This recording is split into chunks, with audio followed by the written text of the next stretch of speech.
All right, welcome back in. McElroy and Cubelic in the morning, Wednesday, October 1st. Hour number 2 underway as Aaron Feld going to join us in studio. Former college strength coach from Birmingham, now back in Birmingham, here to talk college football, talk life, talk everything. Been in a lot of different places, done a lot of cool things, and we're going to talk to him about it. Before we do that, tell you about Andrew Sports Medicine. There's a reason Auburn Athletics hand-selected Andrew Sports Medicine's Dr. Benton Emblem and Charles Pitts to serve as their team physicians. They provide the highest quality of sports medicine care in an effort to keep the Tiger student-athlete safe, healthy, and competing at the highest level. If Andrew Sports Medicine is the choice for Auburn Athletics, there's no doubt they should be your family's number one choice for sports medicine and orthopedic care. Andrew Sports Medicine, 7 locations across central Alabama from Birmingham, Colton, Gardendale, Hoover, Pelham, Trustville. They offer same-day, next-day appointments for acute sports injuries. Visit AndrewSportsMedicine.com today to begin your journey of victory, achieving victory over injury. For some reason, that last line didn't sound right, but I botched it a little bit. Aaron Feld, how you doing? I'm doing good, man. How you doing this morning? Did you have a lot of butting heads with training staff, doctors, like the medical staff? Well, fortunately, my time I spent at the University of Alabama, we had a really good relationship in the weight room with Jeff Allen in the athletic training room, and kind of showed us how that has to happen, how that has to work. Because I know that's not the case everywhere. Right. That's why he's maybe the best. Yeah. And so when I went to Georgia, working with Ron Corson, same thing. And he's a much older guy that's been in the game for a lot longer. And there was a learning curve of, he just had so much knowledge, and strength and conditioning had started to change, but he was willing and open to see how we did things differently. So then when I went out to Oregon, same thing. Kevin Style, everybody calls him Chief. He's was just whatever we needed. But you have, as a strength coach, you have to come in with the attitude of, hey, there's certain things that you're in charge of, and if you pull a kid from a workout, you're never going to hear a single negative word from me. It's your job. Right. If something doesn't look right, if something doesn't feel right, you stop it, because there's no one day, one workout that's going to change the course of everything. And so giving them that latitude and that trust and confidence, it really makes it easy to work. So I never had that issue. Our staff's never had that issue, but I do know it's pervasive. Yeah. When you and I played college football, it was trainer try to do the right thing, medical staff try to do the right thing, head coach gives instruction that players should be back practicing, players back practicing. Mm. And you're just kind of like, hold on, you said I was going to be out all week. I'm like, well, we think you're good. You can go now. Okay. Well, one of the things that we did at the University of Miami that was unique, and it's starting to you see a lot more, is we actually had a high-performance physical therapist on staff, and they were in the weight room with us. So it was like, I always told people, I'm an expert at training healthy college football players, right? And I can run a PT protocol if it's given to me, but I'm not an expert at adjusting and managing a physical therapy protocol, post-op return to play protocol. Gotcha. And so what happens is usually the trainers are running a PT protocol. The problem is they're not PTs either. So they can run the protocol, but if you have a PT there, they can adjust in real time. If we're having a regressive day and we can't go, we back off. If we can do more, we push. And so our timelines on return to play were accelerated because we had a PT managing that every step of the way.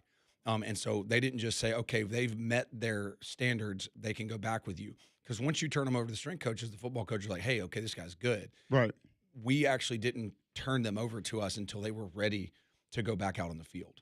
And so we were highly involved in that process before they, quote, released them. It's brilliant. I didn't know a lot of teams or anybody was actually doing that, because then you can adjust on the fly and they can manage all that. So for folks that don't know, from Homewood, and after Homewood, you went on and played college football at Mississippi State. You have been at Alabama. You've been at Miami. You've been at Georgia. You've been at where else from a strength coach perspective? I was at UAB for almost 2 years. And between UAB and Georgia, I actually spent 90 days as the head strength coach at the University of North Alabama. Coach Wallace had come out of retirement. He won 3 national championships. Yep. Back basically when the Bulls were dominating the NBA, Bobby Wallace was dominating Division II football. At UNA. He came out of retirement. I was their first ever full-time strength coach hire they'd ever had, built a brand new $1 million weight room. Nice. And it was funny because I got, Mark Hockey called me when he went to Georgia to be the head strength coach for Mark Richt. And I had just gotten to UNA, been there 90 days. And I had just gotten my girlfriend at the time, my current wife and future wife, We just gotten her in with the vice president of the university as a basically a shoe-in for in-house legal counsel. Okay. She's a year out of law school. She's working for the public defender's office here in Jefferson County.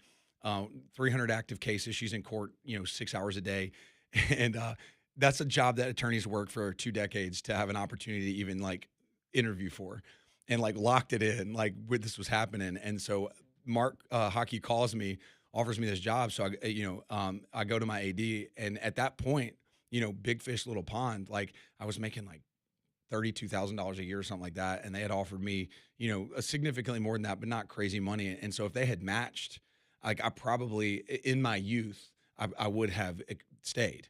And the AD was like, well, I was like, hey, I got this opportunity. I really got to consider it, career wise, whatever. And this is what I'm thinking. And he's like, well, good luck at Georgia. And so I go to tell Brittany, what happened. She's like, well, can I still stay in Florence and be the in-house legal counsel? And I was like, man, we talk about and laugh about that all the time. It was a great move for us at the time. Right. But it was a little bit of a learning curve, and it kind of hurt my pride and ego a little bit. Also, Florence is a little bit of a sleeper town right now. Oh, yeah, man. They got some cool stuff that people don't really know about. Yeah. Like Billy Reed's store being there, some really cool restaurants there. Like that new hotel that they did a couple years ago is really nice. Like it's a sweet little town. Yeah, and they're right down the street from Muscle Shoals, man. Like just the history in Muscle Shoals Absolutely. in the music world is just unbelievable.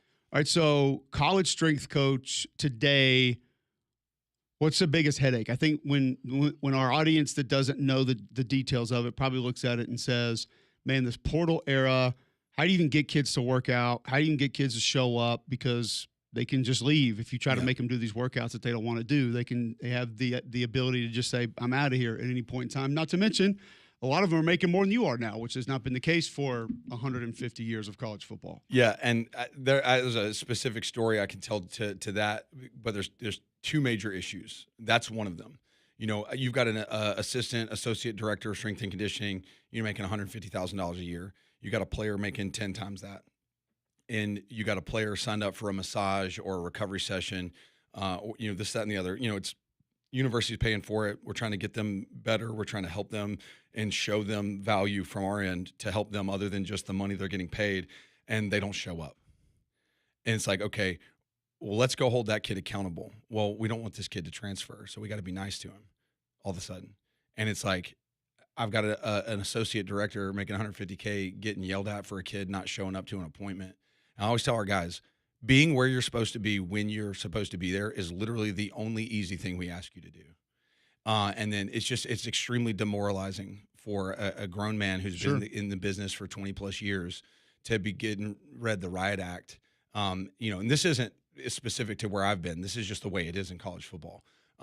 Getting read the riot act for a kid not being where he's supposed to be. It's like, dude, we were used to be here to motivate you, inspire you, and guide you. You're getting paid now. Like your job is to be where you're supposed to be. And then you keep your job based on performance. But, not performing at a high level is not an immediate fireable offense, right? But not showing up to work, not showing up to your obligations, like that's an immediate fireable offense in the real world. And right 100%. Now in college football, there's just not a whole lot of room for that. I know Ohio State they've implemented, and college football fans, forgive me, I don't have inside information, just general knowledge in the business. They're finding kids for not showing up to meetings, for not being where they're supposed to be, not going to class, and everything like that. And it's probably percentage based. So it's like the kid making $1 million is not getting fined the same thing as a kid getting nothing, or just getting Pell Grant, or just getting the Austin Fund academic money. But there's a sizable, like, weighted, repercussion for not doing what you're supposed to do. But when you're going deep into these recruiting battles, clearly they won a national championship, so they're doing something right. But it's like, well, we don't want kids to think, well, we're going to pay you all this money, but then we're going to take it from you. Sure. Well, yeah, like, do what you're supposed to do. Like, we're not taking it from you. You're taking it from you. And so it's just really demoralizing for a staff who's making, collectively our whole staff, myself included, we're making less than individual players annually. And we didn't get into this business for money. Most of us got into this business to make an impact. In the way, Matt Bayless was one of my strength coaches in college, and I went into strength and conditioning because of him. Right. Like he inspired me. I'll be honest with you, I wasn't a great human being in college. I mean, I wasn't out like robbing old ladies and kicking puppies, but like self-centric. Everything was about me and mine and what I needed to do for me. Trying to go to the NFL, all that stuff. And for those of you who don't know, I did play in the NFL for 7 whole days. Hold your applause. But after all that, like I really learned that like God put me on this earth to serve and help. I always tell our guys like my metric of success, my number one metric of success was, are you successful? And that's a real like humbling thing when you're giving everything you have and you're sacrificing time with your family just so other people can succeed. And it's really demoralizing when they don't do the minimum side of showing up and then you're getting blasted for it. And that's just a really hard place to be. I can imagine. The other part of that is there are so many places now for that to happen with players. When I played college football, that was practice, film, weight room. That's about it. That you maybe study hall, a tutor, you had to show up for class. Now, like you said, I mean, there are massage therapist appointments, treatment appointments. They have mental health specialists that are in. You get appointments with them. Obviously, your position coaches. You have the ability to go practice in the off season, which you need to be showing not practice, but they can go out there on their own at different points in time. You got to show up for that. It's a lot different now, and there are a lot more of those opportunities for them to fail, I guess, in that regard. But the mindset's got to shift, because when I graduated college, I was working full time for a general contractor. We built fences and poured concrete there's a Southwire factory in Starkville, Mississippi. It's like 180,000 square foot factory. We poured the concrete for that from 9 p.m. to 9 a.m. the next morning. 27 concrete trucks running around the clock. Like I went and did that because I had no job history. Sure. I'd never been paid to do anything. And so I had a ton of skills, but I had no job history. Like you got college kids doing internships and working and doing all this stuff. Well, now these kids, when they get done with college football, even if they don't go to the NFL, they have job history. Somebody has shown that they're willing to pay you a sizable amount of money to show up every day and be awesome. So they have job history, and it's going to drastically impact the kids that don't go play in the NFL. You now can show a history of value that somebody was willing to invest in you, and it's going to speed up a lot of the hiring process for these kids after football. And that's why I keep telling them, like, yes, the requirements are higher, but so is what you leave school with. Aaron, I think part of the problem with that, those kids don't know how to say what you just said. They don't know how to go to a job interview and say, well, hold on, I've technically been working for 5 years, 4 years, 3 years, whatever that is. They don't know how to share that the way that you did, because you saying it that way is brilliant. I don't think a lot of kids understand how to share that. Yeah. Well, the problem is the people in their camp. It's a potentially once in a lifetime opportunity to gather as much funds and build your war chest as much as possible. And that's how they view it. And when a lot of these kids, all they want to do is play football. Yeah. Yeah, if you want to give me $1.5 million, I'm not going to turn it down. It's awesome, but I just would really like to keep playing football too. Right. And so Kayvon Thibodeau, our 5-star defensive end we had at Oregon, exceptional human being. And we had a long talk at one point. One of the things that I said to him that stuck with me and stuck with him, and I used it a lot after that, was don't forget, no matter what happens, your most marketable asset right now is your ability to play football. So like you can be one and done, get your paycheck and then move on, or you can continue to focus on what got you to this point in the first place, and then your earnings potential is unlimited. Yeah. Before we go further, I want you to share with the people what you're doing now, because you did step away from being a strength coach at Miami a couple months ago, and the opportunity that you had was a big reason you did that. So tell us what you're up to now. So it's funny, the group of people that I'm working with, it's called Phytomics, where our HQ is in Alabaster, Alabama. We have a training lab here in Homewood. But I actually met with I got to these people through my brother and my mom. My mom's had life-changing physical improvements over the last 2 years, to the point where like I showed up in June and I was like, who are you? I mean, she looks 15 years younger. She's stronger than, she can do some things, single leg stuff that I can't do from a strength standpoint. It's just unbelievable. But I met with them because what they're doing, I wanted to bring to college football. Our sports scientists I built a world-class performance team at Miami. And heading that up is Eric Renahan. He's a world-class sports scientist. He's the tip of the spear in college football sports science right now. We wanted to take some of the individualization that Phytomics is doing and try to apply that to some of our highest yield guys. What we do is we do a full, our mission, our mission is, or excuse me, our vision is to honor God first and foremost, by building the future of human optimization where precision medicine meets performance. There's two keys: precision medicine and performance. Right? What we do and how do we do that is we test, we coach, we serve, we investigate, we innovate, and we repeat it. And what that means is this: test, don't guess. We do a metabolic assessment, full body comp analysis. Our metabolic assessment is going to give us, fat and glycogen substrate utilization for energy, so that we can tailor make your training program to fit where you are now. It's no one size fits all. And so we might have 10 people working out in the weight room at the same time, but they're all doing something specific to them, which is the huge advantage. And I wanted to take that concept to college football. And what we're doing is basically identifying any and all barriers to your health and your longevity, and removing the barriers so that you can just show up and be the best version of you every single day. And the way that we do that is by getting all the data, testing and retesting, right? Innovating our training protocols as needed, so that your weight, like, think of an executive athlete. Hey, I got 27 minutes on my lunch break to get a workout in. I want to make sure all 27 of those minutes are exactly what I need them to be. One of the biggest shifts that I make for people all the time, I've got a former teammate of mine at a major corporation here in Birmingham, and showing him that you don't have to empty the tank and pass out every time you train to be getting a lot done.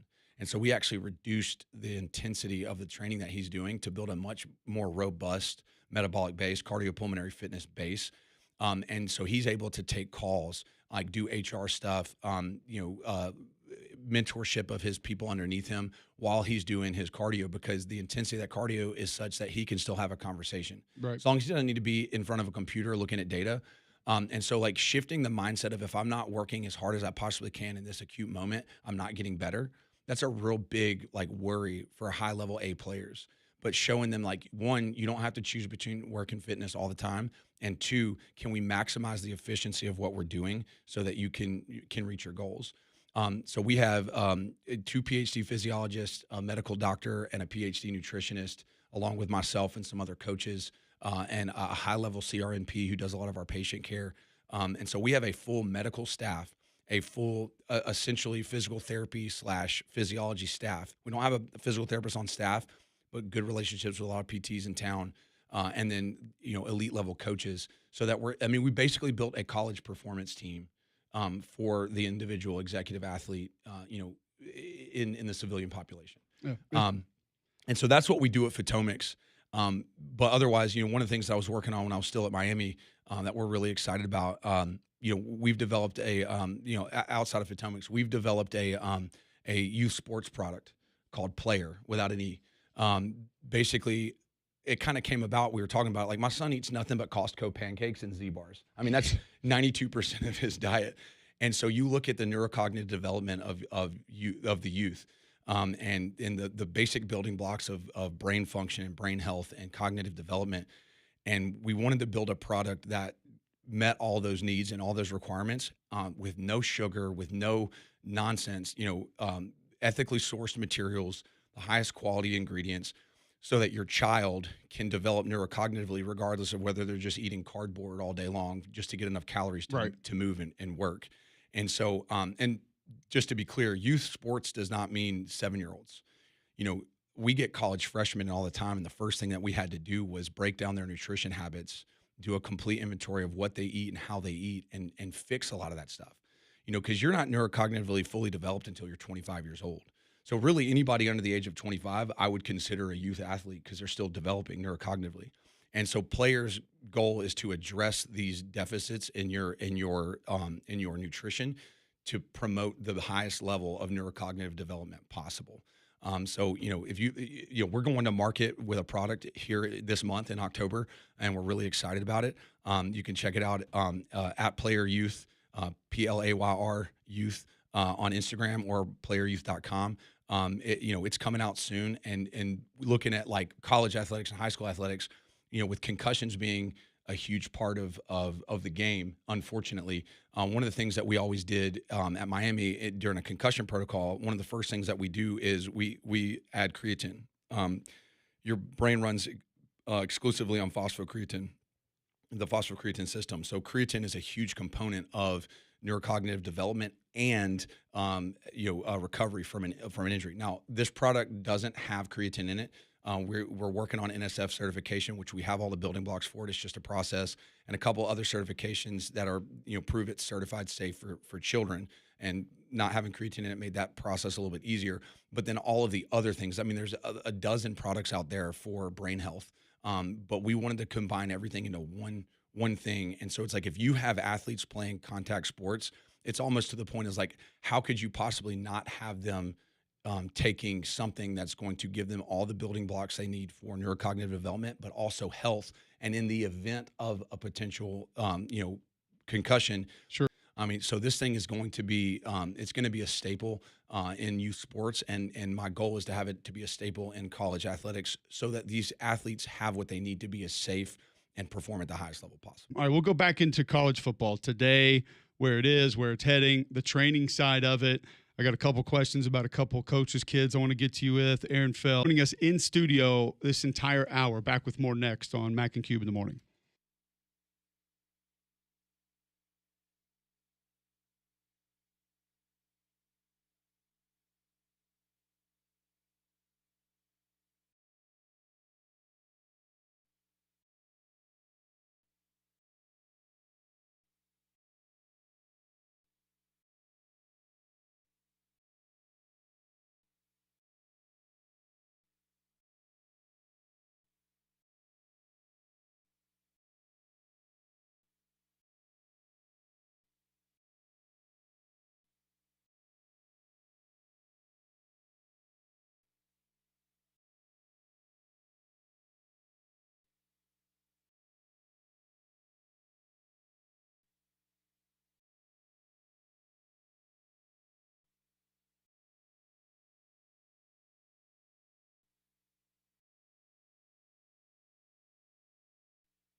All right, welcome back in. McElroy and Cubelic in the morning, 8:24, Wednesday, October 1st, right here on Jocks. Aaron Feld, former strength coach, now with Phytomics, joining us.org, Phytomics.org, if you want to get in and check out kind of what he's up to today. You and I had some really cool conversations going into the Pop-Tarts Bowl last year because there were some really intriguing players that were on the team that you were working with, Miami. Cam Ward, one of those. And I actually spoke to Xavier Restrepo before, and the things he laid out, I was like, this kid's got to be exaggerating. Like, this guy can't be that much of an alpha, like, insanely over the top with how he handled himself and everybody else. So I got in touch with you, and you're like, no, he is that guy. Everything about him.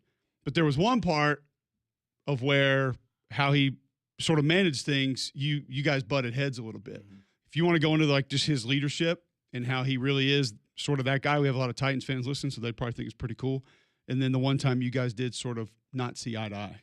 Well, the first thing is, before I get into that, is, his first day. Oh, I'm unplugged myself. His first day at our first 7-on-7 that he ran, just player-led 7-on-7. I'm out there for safety, warming guys up and making sure they don't, tackle each other. He's out there throwing passes. Restrepo's open every play because that's just what he does. And Cam hadn't thrown in the ball once. And Restrepo, he's an emotional dude in a great way. He's passionate, but he's getting frustrated. Dude, throw me the ball, throw me the ball, throw me the ball. And Cam pulls his head, like, look, bro, two things. One, I watched every rep that you took last season. I know you can catch the ball. I got to see who else can. Two, I'm the quarterback. I choose to. I throw to. If you got a problem with it, you can go wait on the sideline. And, this is like day one. Like, we had a workout the day before and then a 7-on-7 the next day. So it's like literally day two, and it was just like, all right, that's cool. And Restrepo was solidified. Like, he was in that program like a dude, certified. And so for him to come in and do that, and the cooler part was, I don't know if you told me this story or Restrepo did, but the night before, Cam sends a text to all the receivers. This is before the first time they ever throw together. Mm-hmm. And he's like, hey, whatever it was, 7:30 on the field tomorrow morning, I'll see you guys there. And one of the receivers to the entire group responded back like, hey, man, I'm up here in Vero Beach or whatever it was, throwing with Lamar, but I'll probably be down there later this week. And the response from Cam, again, I'd never met the guy face-to-face. Cam Ward responds to the entire receiver quarterback group, text thread, cool, I hope he's throwing you the ball next year. I love it. Because I won't be. Because that's exactly how he wanted you to earn everything because he was out there earning it. And he led by example. And to your point of the story you were asking about earlier, at Washington State, the cool thing in college sports now is like you got this long undershirt that hangs down to your knees and whatever. Look, I'm a little old school, but like, dude, wear jewelry, have tattoos, untuck your shirt. I mean, I got tattoos, wear earrings. I don't care. But when it comes to team culture, it's like wearing hats in the building. I don't care if you have a hat on in the building. But if the rule is don't wear a hat in the building, it's a really easy way to tell who's bought in and who's not, right? So we go through the whole offseason, no issues. He's tucked in the weight room. That's a rule we had, tuck your shirt in. And all of a sudden, boom, we got to practice and we got this long flowing undershirt hanging out. And it's just, it's just one of those things that was a rule that was asked to be enforced by our staff and the strength staff. That's what we did. We handled it. And so it was every day. I would literally go physically tuck his shirt in for him. You got to build some rapport before you put your hands on somebody. But it literally just, I'd tuck it in, he'd untuck it. I'd tuck it in, he'd untuck it. And I'd go out there right before he's snapping the ball and I'd tuck his shirt in. And he did not see an issue. Look, this is swag. Miami is all about swag, this, that, and the other, and whatever. I was like, but look, it's about team culture. All right. And so finally, we're getting ready for the first game. I go talk to Shannon Dawson. I'm like, yo, we're going to have a problem. And it's because if Cam Ward doesn't tuck his shirt in, no one's going to tuck their shirt in. And, me and Restrepo had some beef the year before where he told me he was going to tuck. And, hey, Restrepo, I love you, buddy. I'm telling the story. I'm sorry. He was supposed to tuck his shirt in. He went out for a warm-up. Said, Coach, I'm just out here having fun and warm-ups. I promise I'll tuck it in before kickoff. That's the last game of the season. We weren't going to make a bowl game.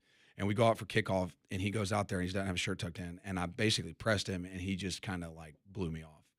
And I said, all right. So we come in the next year for off season, and he's asking, hey, can I move to – no. I need to lift at 7:30. No. I can't get you to tuck your shirt in. You can't be a man of your word on the last game of the season last year. You don't get to ask for favors. You don't get to ask for anything. Do what you're supposed to do, and then we'll talk. And so, he earned it back, did what he needed to do. He was actually coaching a youth 7-on-7. So he lifted at 7:30 on Fridays to get out to where he needed to go to practice the 7-on-7 team. So they had games on Saturday. Right. But I think he missed the first and second one because I wasn't willing to work with him because he didn't honor his word. Yeah. And, college football is about developing good men into great men, young men into grown men. And so it was really important to me to draw that line.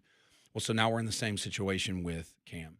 And I just went to him. I tried everything, forceful, gentle, whatever. And I said, look, buddy, this is not about you and your shirt. This is about our team. You cannot lead our team by outwardly, overtly subverting the culture. If you don't think this is important, no one's going to think this is important. The head coach thinks this is important. The staff thinks this is important. So we either need to do it, or you need to go to the head coach and tell him this is a bad rule. It's a waste of time, and you're not going to do it. Don't just not do it. Man up. Say it face to face. This is not important. We're not going to do this. And he was like, you know what, coach, I got, you're right. And it wasn't about the shirt. And that's what he couldn't grasp at first. It's not about your shirt. It's about being bought into the culture. And that was a real stepping off point for the culture of our team that year. Even with Restrepo, with all these other guys, leading from the front by doing all the things, even if you don't think that they're important. It's just like in the game. I don't think this technique is important. I don't think it's necessary. But a football coach who's been doing this for 20, 25 plus years, who's seen it every possible way, is telling you this is important. You don't have to understand it. You just have to trust. Yeah. And that's where I think we really made some strides with Cam. Because the truth of the matter is Cam could have done whatever he wanted to. What were they going to do, not play him? It's fair. I mean, just real. And so at the Pop-Tarts Bowl, it was funny. I think I even told you this because I had talked to him. I called him in the hallway. I didn't bother him. I told him, look, I'm not going to bother you. Matt File, who's the associate director of strength and conditioning at Las Vegas Raiders now, he was my quarterback guy. I said, hey, File's got you. He's one of my best friends. He's one of the best strength coaches I've ever been around in the entire world. He's got you quarterback-wise. I'm going to leave you alone. Please don't feel neglected. If you need anything, I'm here, but you got enough people in your ear. I'm going to stay out of it. So I went to him right before the Pop-Tarts Bowl, called him in the hallway, didn't ask to have a meeting, didn't text him. And I just said, hey, man, I just want to say thank you for everything this year. Because realistically, you could have just said, hey, I'm going to do me. What are y'all going to do, not play me? And we would have been stuck. Sure. But he's a good human being. And, that's what we did really well over the years was we recruited good kids. Because especially in today's time with NIL, if you have bad kids that it's not even about their parents or the way they were raised or whatever. It's just who they are fundamentally inside. If you got good kids, good young men that can eventually understand the importance of things that they don't understand and trust you, you can get a lot done. And so we did a really, really good job of recruiting those types of people because, I mean, realistically, he could have done whatever he wanted to, and there's nothing we could have done about it. Unless you have a head coach who's willing to just say, I played for Sylvester Croom. He didn't care. No. He cut starters. Yeah. You're going to do it the right way or you're not going to do it at all. And it's just I don't know how realistic and feasible that mentality would be in today's college football if you expect to win at a high level. But it's our job as coaches to really thread that needle. No doubt. Cam made it a lot easier to thread that needle with the type of human being that he is. So he came in without his shirt tucked in. How did that end? Tucked in and tucking other people in. And that was the big thing. It stopped being me and the strength staff running around tucking people in. It was like, hey, we're about to start this drive. He's in the huddle. Hey, man, tuck in. And it was just automatic. So, it always happens. All these things as a freshman, you come in, or your first year you come in, all these new culture things, it's so much. It's like, wow, man, I got to do all this stuff. And then 6 months later, it's just part of what you do. It's automatic. It's like tying your cleats. So there's so many guys that use culture a lot. This is a really interesting conversation. I'm going to save it for the other side because I have done games with two head coaches this year that one has almost I'm not going to put this on him and say he's passed on culture, but I think he's just said it's not going to be towards the top of the list of things that and another that will hang on to that for dear life. That will be the fabric of their program no matter what. And I love hearing from you just how coaches view that, just formulate that, and maybe how important you think it is. We'll do that next with Aaron Feld right here on Mac and Cube in the morning.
Aaron Feld, former college strength coach, joining us in studio now, 8:37 Wednesday, October 1st.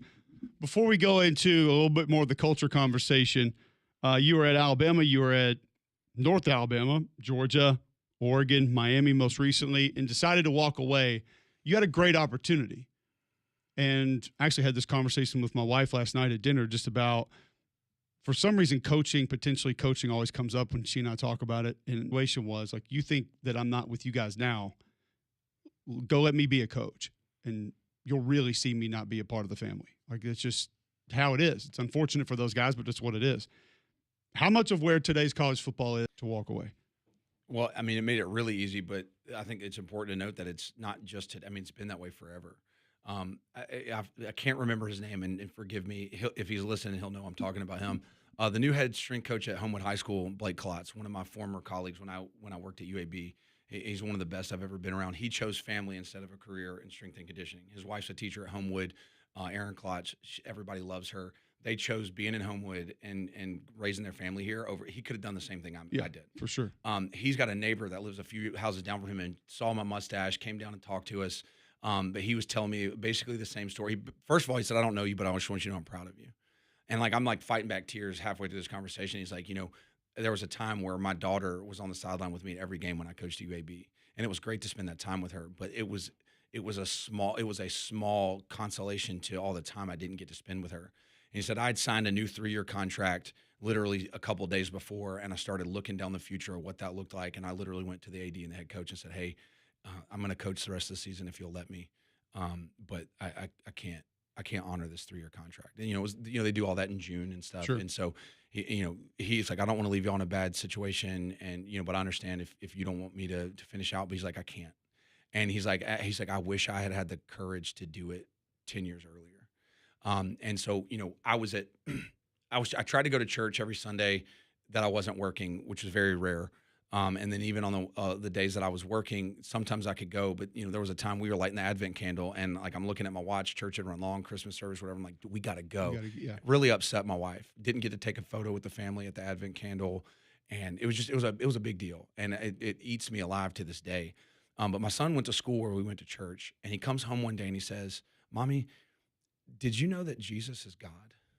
I'm sorry, I'm trying to make it upset right now, but I realized I'd never had a conversation with him about God. Not one time. He's over 3 years old and never talked about God. Not once. And then, a couple weeks before that, Mark Fletcher had come off a foot injury, Clemson game, walk-off touchdown in overtime to seal the game. And he's got this opportunity to talk about how great he is and how excited he is and all this stuff. And the first thing he said was, "Man, it's nothing but God and my guys." And he got this 18-year-old kid out here repping his faith and singing the praises of God who gave him an opportunity and giving credit to his players and his offensive line, living exactly what I'm promising to raise my kid to be. And I'm like, that's the example I want to be, and I'm not doing it right now. And so that was kind of the beginning of the legit conversation I had with my wife, like, "Hey, this is not it." And that took us quite some time. There's money involved, there's contracts, all this other stuff. And so we started down this path. It took a little longer than I wanted to, and I didn't want to leave Miami in a bad situation. I tried to get kind of extracted before summer training started. It just didn't work out that way. Long story short, add to the mix the expectations of the strength staff. I mean, great example. College football fans, hear me what I'm telling you right now. Every time a kid pulls a hamstring in college football, it's not the strength coach's fault. I mean, it can be, but 9 times out of 10, the strength coach is doing everything they can to prepare their hamstrings to play football, right? But at the end of the day, if practice loads are too high, if running volumes are too high, and a coach takes it out of your hands about how hard you're going to run, and we're trying to build toughness and grit by running dudes into the ground, there's nothing that you can do to overcome mechanical overload. There's nothing you can add in the weight room that's going to detract acute and chronic fatigue. And so when you're being held accountable to this level, when you're mapping out exactly, and this is not me talking about me, all right, this is me talking about every strength coach out there. Right. When you are mapping out to a head coach, this is why we're having issues. This is what we're doing to solve it, but this is the number one problem. And you might get an adjustment for a week or two, and then all of a sudden it's back to the same old thing. Like, those things added up over time. And it's like, dude, respectfully to every football coach out there, and Joe Moorhead was the head coach at Mississippi State. was our offensive coordinator at Oregon, now the head coach at Akron. He said, I coach college football because I want to. I've got a degree in this. I could go do this, whatever. But for the most part, college football coaches, they specialized early. They sold out to be a college football coach. You got strength coaches who have multiple degrees, multiple professional certifications, have dedicated their life to understanding the biomechanics and physiology of sport, telling you, hey, this is what the problem is. But at the end of the day, it's like, oh, our guys are out of shape. Are our guys out of shape, or are they extremely fatigued? Yeah. Like Radcliffe at Oregon, he's been there for 25 plus 30 years almost. He has a famous quote that he says, conditioning is an illusion. The freshest team will play the best. So think about this. You go out, you haven't trained in weeks, and you just turn it on and go. You feel great, you feel fresh. Yeah, you're wrecked for 10 days after that. But that one acute moment, you're better than everybody. So is it more important to be in better shape total overall? Yeah, because the season's a grind. You got to do it week in and week out. But if you, I believe it was Kaz Kazadi, who's at TCU, was talking to, oh my gosh, I can't remember who he's talking to. Anyway, he said at the end of the day, fatigue and lack of conditioning looks exactly the same. So if you add all that in, where you're being held accountable for something that you know how to solve and aren't being allowed to solve, on top of just the culture of college sports, where every fan wants to blame a strength coach for a hamstring injury or for a shoulder injury or a back injury, there are some avoidables. And if you're not doing the minimum to avoid the avoidables, then yeah, it's on you.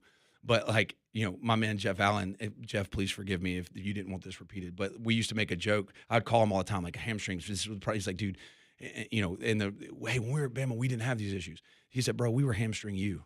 That's what they called themselves in the training room. Our job is to get them back as quick as possible. Right. But they're going to happen, especially when you outwork, out practice, and you go harder and longer than everybody else. Now, there is something to be said. I mean, we played Oklahoma in the Rose Bowl with Georgia in I think it was 2017 or 2018, my last year there. And they were fresher than us, and they kicked our tail in the first half. I mean, kicked our tail. But because we were so accustomed, I mean, it wasn't a game day for us. It was just Tuesday. It's just a Tuesday practice, right? So we go into halftime. Kirby's about to make this big rah-rah speech, and Nick Chubb says, I got it, coach. And all he said was this, guys, get your stuff. We're going to go win this game. And he walked. The dude never said a word. And he said, guys, we're going to win this game. Get your stuff. We went out to, like 8 minutes early. Like the band was still on the field. And we stood on the sideline silently for 3 minutes. They put their helmets on, and we went to just methodically dismember. I mean, Baker Mayfield was so mad because it just every step of the way we just out-physicaled, out-dominant. As they fatigued, we just kept going. Right. So there is value there, and I don't want it this old grit. Like, I'm not saying like the science-based, it has to be perfect. You have to balance it, though. Sure. And if you know your practice length and intensity is what's causing the problem, then there's no stretching, there's no Normatec boots or cryotherapy or massage that's going to solve that problem. 100%. It's cool stuff. I do want to finish up on the culture part of that, though. We'll get that on the other side as Aaron next, right here on Jocks.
All right, welcome back in. McElroy and Cubelic in the morning. Appreciate you guys tuning in. Wednesday, October 1st, 8 college strength coach, now with Potomac's here in Birmingham. We were talking culture a little bit earlier, and we didn't finish that conversation. And I kind of laid out for you how earlier we had Ole Miss, and Lane's telling us about how he just wants to find football players, and he's getting over the combine stuff, and he doesn't care about 40s and verticals, and he loves his receiver room because they're football players. I think you can look at their quarterback room and see that that's also very real. But he sells more of, you're going to have that opportunity. You got to come in here and do your stuff right if you want that opportunity. And I guess lets it police itself a little bit. Or, which the side that you described also polices itself. It's just you have a way of helping people understand how to do that more so. Well, then we go sit with Shane Beamer a couple of weeks later, and he gives us the exact opposite of culture gets us through these injuries. Culture gets us through these losses. Culture gets us through these attitude problems that are happening on the field, after the game, whatever it is, inside the locker room. That's what I lean on. And he said straight up, I will always lean on that, because without that, we're never going to have a good team. I don't care how many good players we have. Mm-hmm. If we don't have good culture, we're not going to have a good team. And to hear him talk about how he facilitates it, how he sort of tries to grow it, and he'll tell you straight up, it's on the players. They have to do it. We just help them find ways to do it. How and why is it so important, and how many guys do you think really get it, as far as that the program has to be cultivated by that in and of itself? Well, the razor here is, if you're starting 11 are ball players, that works. You don't need culture. If dudes are showing up, they're killing it and they're succeeding. Culture comes into play when things go wrong. And the other thing is, what do you always hear coaches say? Next man up, right? Well, without culture, the next man's not ready. So if you've got 11 dudes on each side of the ball that stay healthy all year, you don't need culture. Good. Yeah. But that's not real. It's not realistic. And so it's next man up is, and this is something me and Restrepo talked about a lot, right? You can't, do you want to be on the field for 50 plays and make 15 plays, or do you want to be on the field for 30 plays and make 20 plays? Because that's a 30% increase in impact, right? And then you got more in the tank the next game, right? But to do that, you have to make sure the guy behind you is just as good or almost as good as you, so there's no drop off. If you can't come out of the game without a steep drop off, then you have to play all 50 plays, and it's probably going to cost you production. Okay. And I don't mean like catches and touchdowns, but like a block that springs a touchdown, that's an impact play. Yeah. How many times do you want to, I call it the hit ratio. How many times do you want your performance to impact the actual outcome of the play? And so to do that, you need the guys behind you. So your culture is making sure guys show up. Well, if you want guys to show up, you got to show up. If you want guys to put in extra and catch extra jugs, I mean, how many times do you see a receiver drop a ball that hits him in the hands? First thing I ask them, how many jugs you catch this week? Well, they're not giving me opportunities. Dude, you've dropped 2 deep balls in routes on air. Why would they throw you the ball again? How many jugs have you caught this week? So we did a money ball challenge last summer, not this past summer, but the one before, where we tracked how many jugs they caught. And we had a kid who caught, I want to say it was like 15,000 jugs balls in the course of 3 months. And it's like the dude, I mean, he couldn't try to drop a ball if he wanted to. Like he was trying to show you how to drop a ball, and it just stuck to his hand. And it's just like building those habits, especially if you got a left-handed quarterback. You better be catching left-handed jugs balls all the time, because it does different. Your instincts on that are different. So the culture piece comes into play when you have 11 guys on each side of the ball that are great and they don't need help. Right. But all of a sudden a guy goes down. Is the next guy ready? Right. We had a young kid that had to step up and start one game, and he knew his plays, but he hadn't practiced. He didn't practice as hard because he was out there with the 3s or the 2s, and it just wasn't required to give great. And so he goes and has one of the biggest games of his career, and his body just gets wrecked. And then he goes in and has a mild tweak the next week just because he couldn't recover from that load. He wasn't ready. But part of it is because the coaches didn't feel comfortable putting him in with the ones, because he would make some mistakes, or he wouldn't go hard because he wasn't certain of himself. And his starter in front of him could have dramatically impacted that. He doesn't need to watch extra film. He doesn't need to do extra this. But because he's not doing it, neither is anybody else. And that's where your culture comes into play. So listen, if you could win a football game with 22 players, college football teams wouldn't have 85 scholarships or going to 105 or whatever it's going to be here in the next little bit. Teams would be so different. But it's who just we think is good and not good will be so different. 100%. I say this all the time in reference to the last couple years of college football. Tate Ratledge gets injured for Georgia last year. Most people will be like, "It's your left guard." I was like, dude, not only is their offensive line different, you can watch them. Their team is different. Mm-hmm. They're just different team. Yeah. One guy who doesn't touch the football. And you could just tell, like, it was different. And here's the key to that. It doesn't matter how good that one player is. Alex Mirabal, O-line coach at Miami, he's awesome. He's the best really O-line coach in the world. It's not even close. I'm not allowed to say that, but I will say that. Okay. And if I ever work with another O-line coach, I'm sorry, you got a lot of room to grow to show me that you're the best. But here's the deal. He says two things. One, we're going to treat everybody fair. I've been trying to articulate this for years until I met him. We're going to treat everybody fair. Fair does not mean the same. That was one of the most impactful things he ever said to me. But the second thing he said, hold on a second, I got to write that down. We're going to treat everybody fair, but fair does not mean the same. Okay? There's equality and there's equity. Equity is making sure everybody gets treated appropriately for them. Okay? And that's fairness. Okay? And then the second thing he said is it's not the 5 best offensive linemen that play and start. It's the 5 that play the best together. And that's why I think there's such value in the head football coach being an O-line coach, because they are experts at putting the pieces together. It's not the fastest receiver that is your outside receiver that runs deep routes. Like Xavier Restrepo, everybody keeps talking about he's not fast. Then cover him. Yeah. Like, don't let him get open, okay? And so the kid was our starting every receiver that we had. Any guys go down, he was the number 1 at his position and the number 2 at every other position. Why? Because he got open. It's my biggest thing, and I've started doing a little bit more draft stuff, like for ESPN, talking about certain guys, and like this Willie Lampkin kid that came out of North Carolina last year. He's like 5'10", 280, center. It's the same thing with Jonah Williams, who was at Alabama. I said, they block people. At the end of the day, they get people blocked. Yes, sir. You could talk about intangible, speed, height, weight, whatever, but I watch that guy block people. Like you said with Restrepo, I watch him make plays. He gets open. He catches